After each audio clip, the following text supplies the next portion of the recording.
අහන්නේ දැන් ජාත්‍යන්තර මූල්‍ය අරමුදල තුල ඒගොල්ලෝ කියලා තියෙනවා LOLC Ransabi Quick Top Up රන්නය ඩිජිටල් කරණය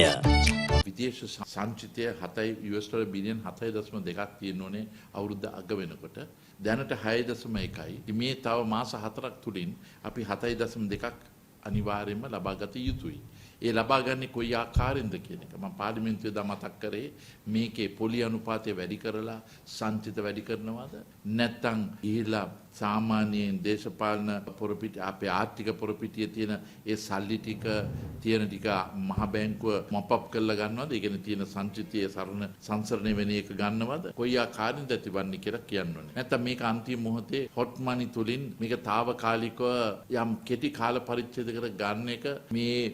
අවුරුද්ද අවසන් වෙන්න විතරක් ඇස්පෙන්දුම් වැඩක් වෙනවද කියන එක අපිට අහන්න අවශ්‍යයි